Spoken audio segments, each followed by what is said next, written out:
Okay, so in this video, I'm going to talk about bias, what it is, how it can be helpful, how it can destroy your project, and why you have to be very aware of bias, what it is, okay? So this side here, this is our selvage, right? And we line up all of our patterns. Everything is on grain, right? So it is your grain lines are going to be parallel to the selvage edge. So that is on grain. We have cross grain, right? So it's perpendicular. And then your bias is at the 45-degree angle. This is why it's really important that we don't put our pattern pieces just willy-nilly on fabric, okay? So as you can see, this is on grain. There is no stretch to that. That is tight. That ain't moving. Okay, here is cross grain. See how much give that has? It's not a ton. If you had to cut something out on the cross grain, it might get a little wonky on you, but honestly, it's not that bad. So let's just look and see what happens on the bias. Look at that. That is wild. Every fabric does this, by the way. I know this is flannel. But yeah, so on grain, very tight. Cross grain, a little movement there. Bias, huge. So that is why this is very, very important. You need to know, well, you don't have to know, but sometimes when you cut out patterns in sewing clothes, certain seams will be purposely put on the bias for the give. So something like a shoulder seam might or usually is cut on a bias. Just in the line naturally is not something you ever have to worry about. Just so it has like that extra give in the shoulder so you can move your arms.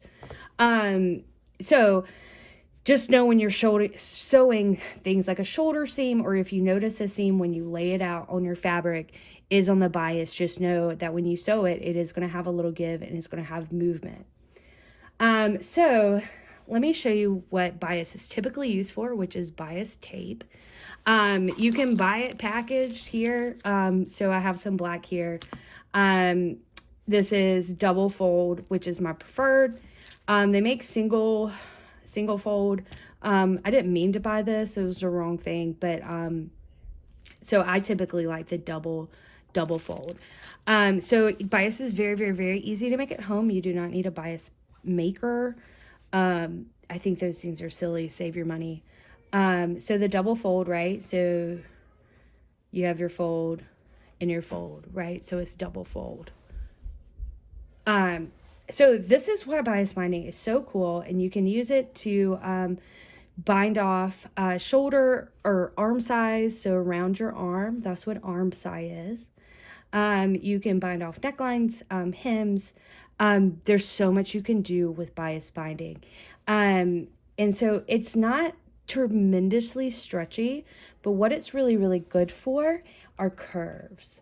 So I'm just going to curve this around and I'll show you how good this does.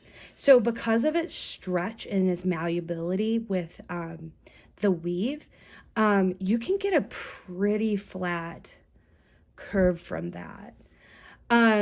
So it's really, really good to know that you can do this because on this shirt, so finally full circle, I washed this shirt, it's not ironed, but you can see how the neckline is grounded. And so when I bound this off, I was just able to iron it into place, and it fit great. No big deal. So that is one way to use it. Another way, this shirt that I've been making is a hot mess right this second. So I use the bias binding on the edge here. And the reason why I did that is because this shirt, I don't know, it kind of fits, and I knew I didn't want to lose any length So this is the shoulder. So that's your shoulder seam. It ties in the back. That's how this works. I knew I didn't want to lose any length here by taking the fabric and doing a roll hem.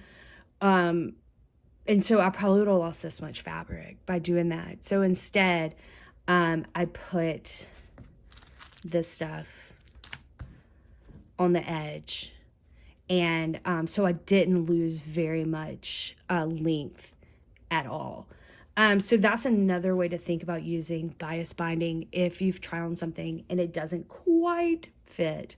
If you're like, man, if I didn't have to finish that edge, this thing would fit. Bias binding. Bias binding is your solution to that problem. Like I said before, bias binding is super easy to make. There's no reason to buy a bias maker. There's no reason to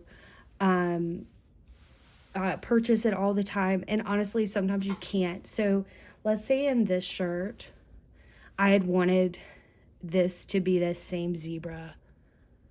You can't buy that in the store, obviously. So you have to make your own. And this is how you do it. So typically, I've always used just 1/2 inch bias binding. That is what this is. So it's 1/2 inch wide here. So how do you make that? So we know that the bias, so this is our selvage here. We know that our bias is at the 45-degree angle.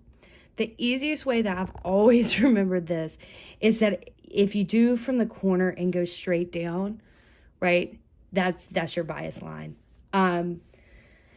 So let me grab a pen. I'm going to show you how to do this. So I just had, this is a quilting ruler. It's just, 6 inches, 1 inch. So what you're going to do is you're going to take the edge of your ruler, you're going to put it right there on the corner, and just draw a line.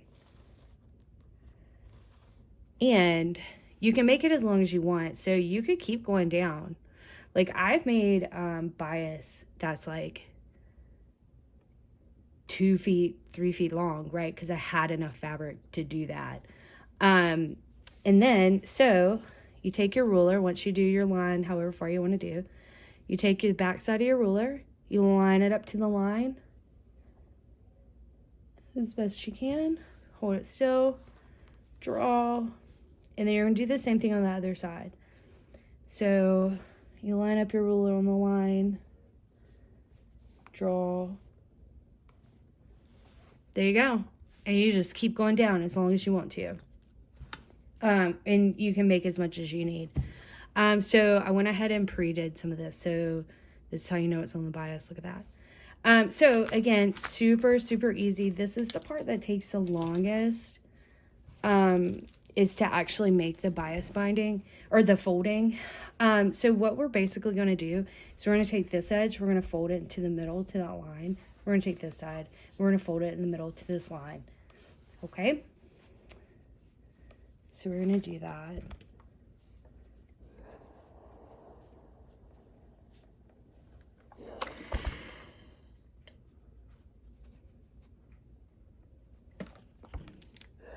And then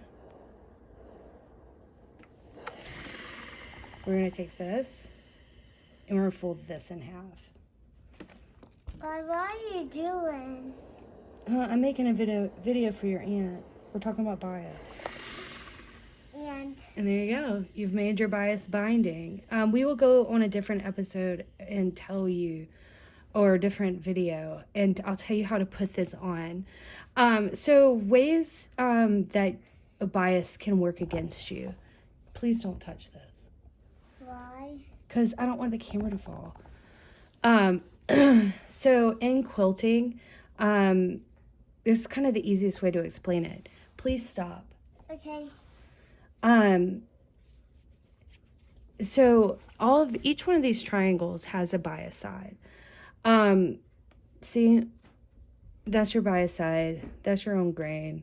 That's another bias side. So in quilting, it can be knowing which sides are going to be biased, because you can stretch and warp these little pieces out. So you have to be very, very careful when you're doing something like quilting, and you're working with triangles and squares and things, because as you keep sewing, right? So there's like a ton of bias in here. So you just have to be really, really careful. Look at this. As you're sewing, because you can stretch and warp this whole thing very quickly, very easily. Yeah, so I think that's it on like what bias is, what does it do, why is it important to know. Yeah, and I'll make another video about how to sew all this onto your project.